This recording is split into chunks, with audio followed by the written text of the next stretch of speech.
Home guard की यौम तातीस के मौके पर रियासती वजीर दाखिला बाला बच्चन ने होमगार्ड्स परेड ग्राउंड पर जवानों की परेड का मुआयना किया।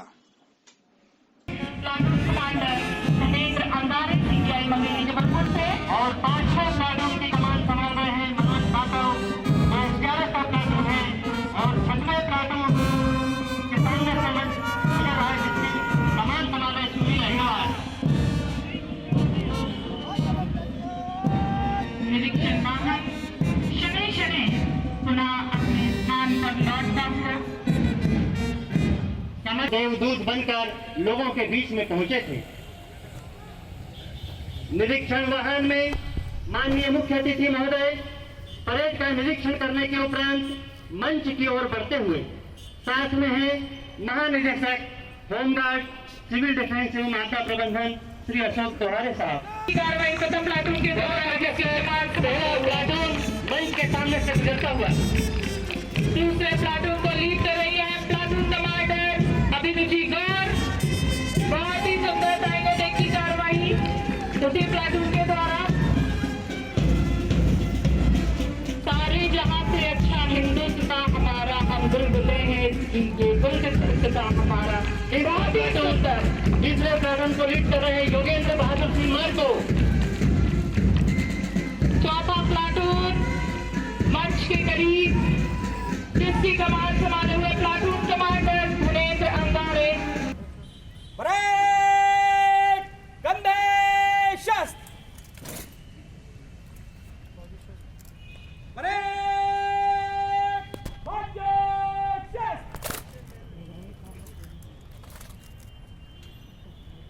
हम सब जो देख रहे हैं, जिन्होंने जो परेड जो ली है, ऐसे हमारे सभी होमगार्ड्स के।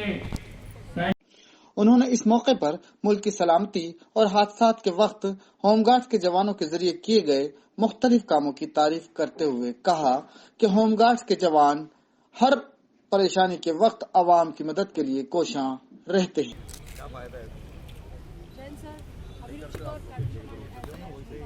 बहुत ही सुंदर परेड का नजारा आज हम सभी जिसके साक्षी बने और परेड कमांडर ने परेड को कूच करने के लिए अपने 2IC को निर्देश किया।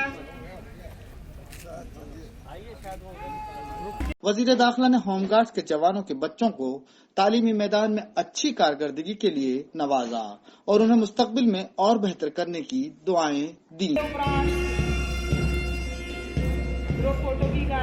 बाला बच्चन ने मीडिया से गुफ्तगू करते हुए रियासत में कानूनी निजाम के बारे में बताया कि इस वक्त वजीर आला की क़यादत में कानूनी कार्रवाई बहुत सख्त और तेज की जा रही है।